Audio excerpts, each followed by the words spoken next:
Hello, good morning everyone, and welcome to another live broadcast of A Coffee with Chris. As always, this content is being brought to you in association with our charity partner, 𝗖𝗵𝗿𝗶𝘀, who help local people affected by cancer. And I'm super pumped today to be joined by some PR wizards in Pippa and Hannah of Plain Speaking PR. They're a straight-talking, results-focused PR and communications agency working with organisations across the UK. Pippa, Hannah, welcome to A Coffee with Chris, and let's kick off with your big strong tagline that you seem to have on your banner behind you. And Pippa, it says, let's not, let's just say it. What the fuck is PR? It's a line that I know that you've used at your events as well. So I think that's a good place to start. I know so many businesses neglect PR. And I think it's probably because they don't understand it. So, Pippa, what is PR? It's a funny one. I think my family and friends, a lot of them still don't know what I do. And we've been running Plain Speaking PR for nearly 18 years. And they kind of go, oh, yes. And we speak to a lot of people and they say, what do you do? So, oh, well, we run a public relations agency. And they go, oh, right. And then you can see them glaze over because they're still not quite sure what it is. And they don't ask. No, they don't ask. They don't want to look stupid. So we think of public relations very much as those two words, the public and the relations. And if you break it down, that's where it all comes from. The public bit is your stakeholders, the people, your audiences, the people you're speaking to as part of your business, the people that have an opinion on what you do, whether a positive one or a negative one. So that's the public bit, though. And it can be the media, it can be your customers, it can be your staff, it can be your suppliers, it can be the people that live next door to you, it can be anyone that gives a shit about what you do in some way or other. Sorry, the first swear. Sorry, I wouldn't do that. But it's those people, it's those publics or those audiences. And then the relations bit is the relationships you have with them. So it's what they know about you, what they believe to be true, what they think they know. And the art of public relations, I guess, and the power of PR is how you manage that communication with those audiences. And knowing which audiences kind of matter the most at different stages in your journey or at different times in the business. So your PR strategy will look at, okay, we've got an issue with recruitment. We really need to dial up our comms with our employees and potential employees. So that could be a focus. Or it might be that you've got a big launch or a new service happening, so you want to get that out to your customers or to the media. So you can have all of these different audiences at any one time, but you need to be thinking about which ones are the most important at this time in our business. If you're building an extension to your business property, and you know that might have a bit of an impact on the surrounding community, you want to be really clear on what and when you're talking to them about, because we then move into the whole world of issues management, which is a core part of public relations, really. Brilliant stuff. I'm so pleased that you've explained exactly what PR is straight away. I think it's important though, because I have that experience as well with my clients. When I say, "Oh, do you engage with a public relations agency?" They go, "No, we don't," or "We don't need to." I'm like, "Oh God, you've no idea." So I'm so pleased that you've explained in black and white exactly. I don't need to is really interesting, because we've had that in the past. Oh, I don't need PR. I've got my sales are fine. But then you get a call when something's gone wrong. Yeah. And you're like, probably could have. Yeah, and then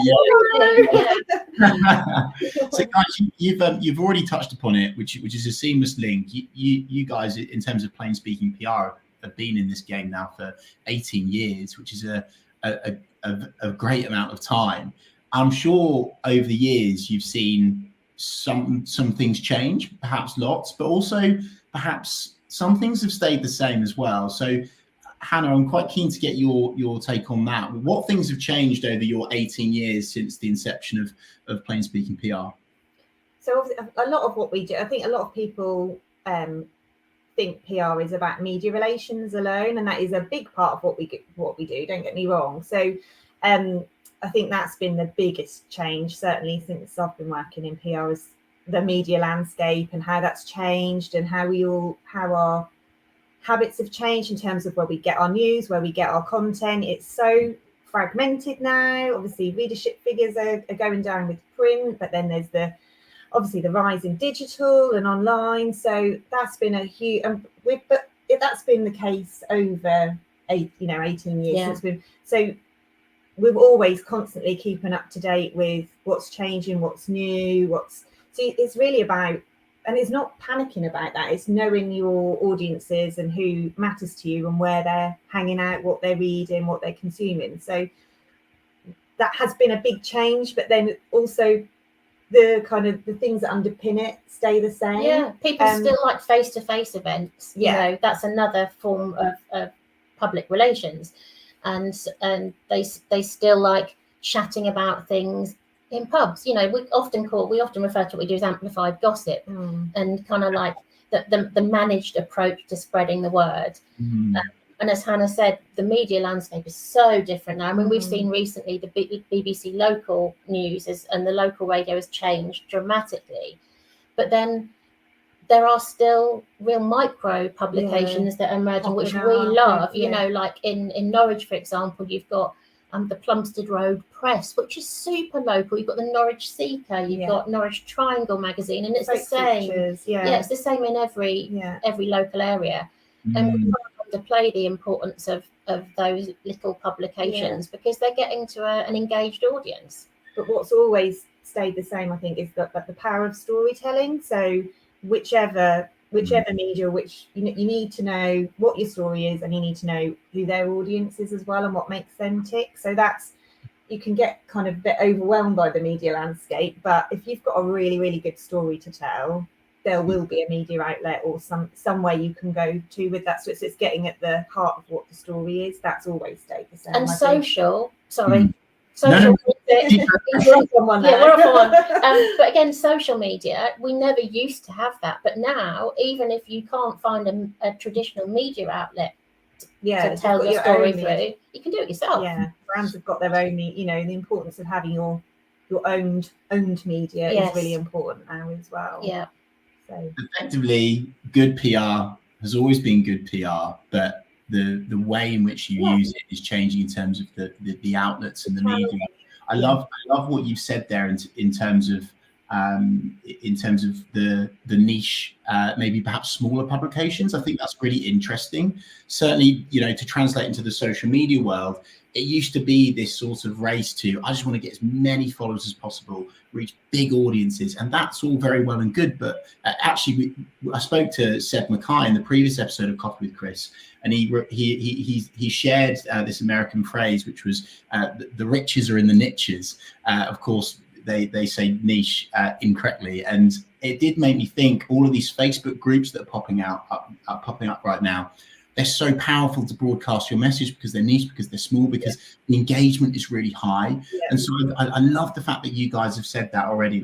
And this is why it's great, seamless plug for you guys to work with a public relations agency, because you know these publications, you know where they are, you know who they are, you've got their contact details. So I think that's absolute gold. So thank you for sharing that. Hannah, obviously, I'm in the world of social media. Specifically organic social. And I want to ask a question, which is, how can good PR, help social media? But also, how can I help PR? How can social media help PR? What's like the perfect relationship with you? So I think the two disciplines they've got to talk to each other. They've got to be working together. So whether a business is using someone like you guys and us, we should know about each other, and we should be sort of talking about what our plans are and what we're doing, because when the two come together, that works magic, really. So in terms of what we can do for social media, I think in terms of generating really great content and really great stories, and those, if you get some coverage on a third party site and you can share that on social, not a social expert, we touch on it, but I imagine that's gold for you guys. And then on the flip side, social media is a great listening tool for us, so we can find out what conversations people. It's almost like what Pippa said at the start. PR is about people what they chat about in the pub, what they be saying to their friends in the pub. kind of social media's become the pub in a way, so we can listen in, find out what people are talking about, and monitor those perceptions. Because it's not enough just to send out messages all the time. They call it in PR training, they call it the two-way symmetrical approach to communication. I know, just showing off, I do know a little bit of proper stuff. But it just basically means it's not just about what you're saying, it's about what people are saying to you and how those two bits interact. And that's what social is brilliant at that. I think that's brilliant, guys. I think, I mean, in terms of, obviously, I love working with a PR agency, right? Because it means that we can reach so much more people with our social media activity, strategical tagging, breaking into new networks of people, new audiences, specifically audience of people that will probably be more likely to buy from us. And yes, you can pump out great content, but having those strategical relationships on social media created by PR, I think is absolute gold. So I think that's definitely where it can be effective. Would you agree with that? Yeah, and the media use social media so much more now than when we first started out. So it's a great place to build relationships with journalists and media contacts. It's a great place to find source case studies if you need a case study. There's like little things you can follow, like hashtag journo requests, to find out what journalists are writing about and what they're looking for. So it's a great tool for building relationships as well. I mean, journalists their jobs are getting harder. Yes. And there are arguably some less experienced journalists out there, and they will find stories direct from Facebook or direct from Instagram or TikTok and just basically share them as news. So you've got to be sure that what you're putting out on social, you're happy for that to go further. And it comes down to that whole thing about PR not being it's you have to be really careful about your approach to PR, because we have this thing called the circle of PR success, and it's do what you do and do it well, and we'll help you tell other people. What we won't do is make you look good if you're not good, because that's the real. I mean, we've been asked by potential clients in the past that have actually said, we need some PR to make us look like we care about our communities. That's not for us. If you do care about your communities, we'll help you to share those messages and build the relationships, get them in front of the right people. But we will not make you look good if you are not good. To put it politely, you can't polish a turd. Is the Or put lipstick on a pig, whichever of those little expressions you prefer. I love that. That's so true, obviously. I love the storytelling bit, right? Let's just rewind a little bit. I really wanted to ask you both about that, if you don't mind. I speak to so many business owners and they say to me, we're not that interesting, Chris, or I haven't really got a story to tell, or I'm just a boring guy, Chris. I just sort of just get on with it. I don't have a story. So just how important is that storytelling piece, and how do you guys extract that story? Because for me, when it comes to the social strategy, and I love being able to broadcast stories of, successful people that, take that big leap, they start a business, they do well with it, they do good business, and so therefore you can broadcast their message. What's your sort of take on that, guys? Do you want to go? What, finding a good story? Yeah. I think everyone's it's asking lots of questions. We're annoying like that. We'll ask loads and loads of questions. Yeah. And every business has got people in it. So if you've got people in your business, there are stories to be told. So and if you've got people who've worked in your business for a number of years, they clearly know their stuff. So while it might not be there'll be a story that your sector or your trade media will be, you'll have something, everybody has something to say. It's just our job is to ask the right questions. And absolutely. Get the information. And the client's job is to give us access. Yeah. If a client won't give you, they might not know what the story is, but if they give us access to their business and to their people, as Hannah said, we will dig and we will ask the questions. And it's knowing what the media want as well. So we work not just in consumer media, we've got trade clients as well. So, for example, we work with the laboratory press. They're very interested in very different things to the consumer market are interested in. But there are always stories, but you just need to know what the market is and what the media are interested in, what the people are interested in. You can make electro-polishing of stainless steel, very, very interesting. And dirt traps in hygienic furniture, very, very interesting. I love writing about that kind of stuff, but you find the story that's right for the audience and right for the people reading the magazines. Thank you, both of you, for really hammering that home. I really wanted to highlight that point and score a line under it, because without telling your story, it really puts a ceiling in place, certainly from a social media perspective, but certainly from a PR perspective too. So my encouragement to anyone watching or listening to this now is think about your story. How can you extract that story, and how can you broadcast that story through effective PR and social strategy? And Pippa, I have to admit, part of the reason why I wanted to get you guys on is like I wanted to poke the bear a little bit. Okay. So there is a phrase that gets bandied about now called personal brand. Yes. So, how can you use PR to improve your personal brand? Would you call it personal brand? And dare I say, have I just sort of lit the torch here? It's not one of my favourites, Chris. I have to admit, I think the principle behind it is absolutely right, but I do get the ick a little bit when I hear the phrase personal branding, because it sounds very manufactured and it feels very insincere to me. We have been approached by other agencies asking us if we would like to do some work on our personal brand, and once I've kind of stopped ranting to Hannah about those calls, we then think about it again. I mean, it's about being yourself, isn't it? Isn't that what personal brand is about? It's like, it depends if you want to be famous as an individual, or respected and well known for what you do in your work.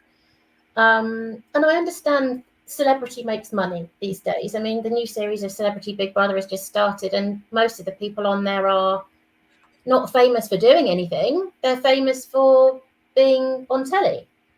And but I just feel if branding is really important, you know, branding as a business is so important, but surely it's better to be known for actually having something credible to say and having proved yourself in something, rather than creating this glossy absolutely. And it just feels a bit, particularly on LinkedIn, people say, oh, we entered another award, oh, here's me having a great day, here's me being shiny, here's me having a sad day. It's just like, oh, please just stop. So I love this, I've got you started now. How do you, so first of all, I think we should translate this. Feel free to disagree with me if I'm wrong here. I always say to my clients, forget the term personal brand, because I know it makes you feel icky. Let's change it to you want to become a thought leader. That's a different thing. Absolutely. Perfect. Okay, great, good. I've ticked the PR box. I thought you were both about to shout at me then. So we translate that to, let's just try and be a thought leader. And Hannah, I want to come to you on this. In line with Pippa's completely accurate and valid rant, how do you authentically become a thought leader in your industry without the fake happy-go-lucky LinkedIn posts? How do you authentically build yourself as a thought leader in your industry? I think it comes back to building those really strong relationships again. So knowing your audiences, knowing what they care about, knowing how you can contribute to the conversations and the hot topics in your industry and in your sector, and be helpful and offer valuable things, and don't just shout the loudest. Just you've got to add value. You've got to share expertise and things that are going to help people. Everyone can shout and be a show off. That's not particularly helpful, is it? But that happens. Sorry, Pip. That happens over the long term. That's about long-term, consistent showing up, relationship building. It doesn't happen overnight. I think generally in the world we live in at the moment, we have a distinct lack of patience. People want quick wins. They want to be successful overnight. You've got people that get lucky and get successful in 2 years, but they haven't been through the ups and downs of business life. They haven't learned from mistakes. They haven't learned from other people. And and perhaps it has become a bit of an old fart, but I think you need to have those ups and downs. I mean, you know, I've worked for lots of different businesses, learned from some brilliant people, learned from some horrible people. But if it is like some that credibility, there are big famous business leaders, dragons, who have become famous and successful very, very quickly. But I would argue the people that have become successful overnight, have they really had a very different. What have they learned along the way? What can they actually contribute? There is so much gold in that. Thank you to both of you for that. I think certainly from a social media perspective, I look at people that call it personal brand, and that's fine, by the way. That's okay. If you want to call it that, fine. If it motivates you, great. But you get to the ceiling quite quickly. It's quite unsubstantial, and it's very short-lived. Whereas I think if you can rewire yourself to, I want to be a thought leader in my industry, you create a strategy that's built for long-term success, not for those quick wins, right? And again, linked perfectly, PR agency, please engage with these guys on that. I think that's the way that you can genuinely do it. So thank you for that. And I love this show, guys, because I really, really want to constantly help people and give them some takeaways and give them some actions. And I guess maybe this is a bit of a selfish question, because, you know, my business is still relatively young. How can a small business, a business that's not started their PR journey, what are the actions they could take to start their PR journey in the right way? Shall we talk about brand? Yeah. Shall we talk about brand? We have a process called Brand Vitals, which looks at the vital statistics of your brand, and it all comes back to the in the days of the beauty pageant in the 50s, 60s, 70s. The beauty was judged in this, and that was your vital statistics. It was like the woman would walk onto the stage and a middle-aged man would say, "Oh, and here is Miss Andover, and she is a 36, 24, blah, blah, blah." And that was the way that they were like judged. Didn't go any deeper than that, did it? So that's where our vital statistics processes come from. It's digging deeper into the vital statistics of your brand, and it's what you want to achieve more than anything. If money was no object, where do you want to be? What do you want to do? Yeah. Then it's like the mission, and mission statements get a bit of a, you know, they get a bit of a poor press as being a bit old hat. But if your mission statement is really specific and well considered, a mission statement can be gold. It can be so useful because it's that thing that keeps you centered. But what you're all about. Why are you turning up every day? And what's that? And then the values. Yeah. Your values as a business. What are your things that are your non-negotiables? You know, for us, one of our values is PR for good. It doesn't have to be we only work with charities or good causes, but we have to believe that the businesses we're working with are actually ethical and kind of doing the best they can be. They want to be the best. If you're an optician, we want to know that you're the one that's investing in the really good kit, not just doing 15 minutes appointments that make lots of money and churn lots of numbers. So it's help. So every business should start their PR journey through thinking about what they are, who they want to be seen as. Again, I suppose you could call it branding, and it is. It's like, what are they promising and how do they want to be seen? And that's where PR starts. It's not like, oh, we've got an event, let's do a press release. That's not PR, that's a press release. With you, that makes sense to me. And I think that's like the unsexy answer, but it's the truth. Businesses need to know that, don't they? They need to truly understand who they are, why they do what they do. I love the point about a mission statement. I think that's absolute gold. And this kind of links into my next point. I want to ask you about getting in the media, right? Because I think that's what maybe the phase one of understanding is with PR. Well, they help me get into the media. And you guys have already said that that's a big part of what you do. So for conversation's sake, guys, they've done the groundwork, okay? They've got those foundations in place. They know why they do what they do. They've got their mission statement. They've done their brand values, etc. And then they go, right, let's get out to the media. How do you do that? Where do you start? Because I've had people even contact me saying, Chris, how do I get in the media? So what's your advice on that, guys? I think you read it a lot, just consume lots. Think about where you want to be seen. What's your, what are your ideal publications or outlets or websites? Where do you want to be seen? consume it, monitor it, look at what's happening, what are they writing about regularly before you start pitching. Because if you start sending stories and pictures that just are not relevant, you're just going to go straight in that junk folder. You're just not going to. Absolutely. Journalists get so many pictures, so it's got to be relevant, it's got to be timely. So save it until you've got something really relevant to say. Get out there, build contacts, find out who's writing about your industry, monitor, make sure you're following them on social media. Because most journalists now will have a Twitter feed, or they'll be on Instagram. LinkedIn. Make sure that you know what they're writing about, and just be interested. And don't just don't just leave it till you think you have got a story. You need to be planning ahead for this kind of stuff.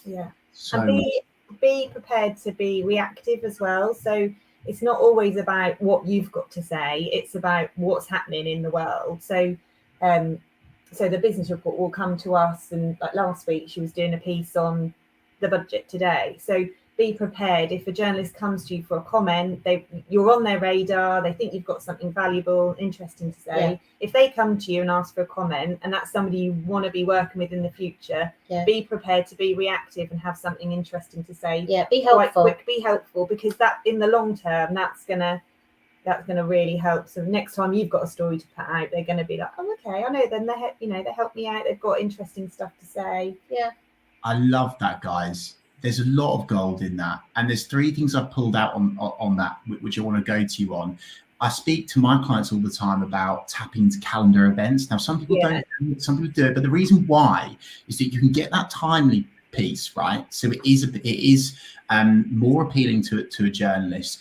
You can pre-plan this in advance. Do speak to me, actually, if anyone wants access. I actually, funnily enough, do sell the ultimate social media marketing calendar, where I have an event for every day of the year. But anyway, that's on the side.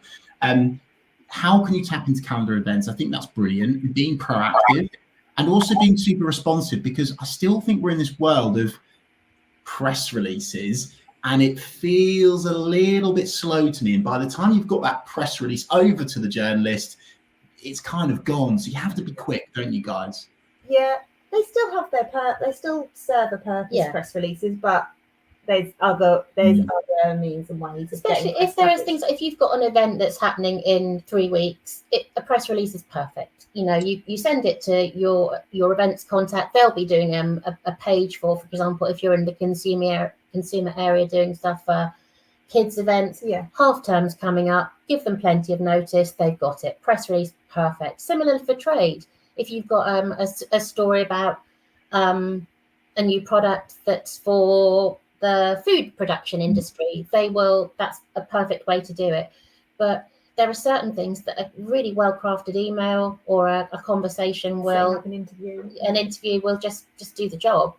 But it is knowing what the journalist wants, what you're prepared to say as well. And the other thing I would say is, whilst it's important to be reactive, it's also important to be we've got some clients that will be asked to comment on very quite hard-hitting issues. There are times when it's not appropriate. So being brave enough to say, actually, I don't want my client to be in a tabloid talking about this, because it's just not appropriate. Because there is that saying, isn't there? There's that saying about all press is good press, right? But actually, I don't think about that. Shake our heads. No, guys, I'm so aware of time. We could probably do about a 3-hour episode on PR and social. But I did on that sort of note of maybe brand protection, I wanted to go to you, Hannah, on maybe the key sort of main mistakes that you see businesses making when it comes to their PR. What traps can you share for business leaders to avoid? Well, we're going to say this, but invest in PR and think about it always. All the time. Have it embedded in your most top level decision making processes, because it's your reputation. If you don't have your reputation, you don't have a business, you don't have a brand. So it needs to be there at the top level of thinking, and it can't be an afterthought. So of course, with our ongoing clients, of course, we help them with issues management and crisis management should, the worst happen. And we're all susceptible to awful things happening. But it's too late. It's too late to be looking for PR support once the shit's hit the fan. You should have been, you should have been thinking about it before. So yeah, having it at top level. Don't leave it to an afterthought or as a nice to have. Anything else? I think just because something is newsworthy to you, obviously we talked about, might not be newsworthy to the media you want to be. And be realistic. It's you do have to put yourself out there. And think about the other opportunities. So right at the beginning of this, we were talking about there's social media, there's your own customer base, there's newsletters, there's PR isn't just about media relations, it's about all the communication channels that are open to you, the most effective ones that will get you in front of the audiences that matter to you. A media relations campaign might not be right for you. No. It might be that you use the fundamentals of public relations, but use it in a pay-per-click campaign, or you use it in an event, or you do something else. So, or you always say, well, no, for this, talk to Chris, because he can really. You need more followers. You need more engagement that way. So, it's just like thinking about where public relations fits into all the other parts of the marketing mix, but it's not assuming that media relations is public relations, and that's the one thing that a lot of people do think. I think that's brilliant, guys. The mistake that I want to share is people care more than ever before about your business values, your brand values, how you treat your staff and your team, etc. Right? And so you've got to be incredibly cautious when it comes to getting in bed with certain types of press, right? Because if your story is alongside something that it shouldn't be alongside, that could actually be so much more damaging to your brand. It's the same with social as well. Be incredibly careful. So again, seamless link and actually a good place to end it. Guys, how can people get in contact with you? Please share all of your information. We are plainspeakingpr.co.uk is our website. And you can phone us on 01603 487 291. We'll have a chat. We're on LinkedIn. We're on Instagram. Yeah, we're everywhere. Facebook. You'll find us. Don't find us on X, Twitter, whatever it is. No, we're not really on there anymore. But search Plain Speaking PR, and we should. And we'll pop up. Yeah. You are the first people to say, "Give us a phone call." Hey, old school. Real conversation. We do. Yeah. We are a bit old school, but. Thank you so much for your time today. And thank you, of course, to everyone watching and listening to this around the world. If you've enjoyed this episode, get involved in the conversation, subscribe on YouTube, react to all of our social posts, and give us some feedback. Let us know what you think about the world of PR. And I'm sure Pippa and Hannah will get back to you. Thank you so much for watching and listening. And as always, please do support Big C, 𝗖𝗵𝗿𝗶𝘀 cancer charity. Thank you very much and have a good day.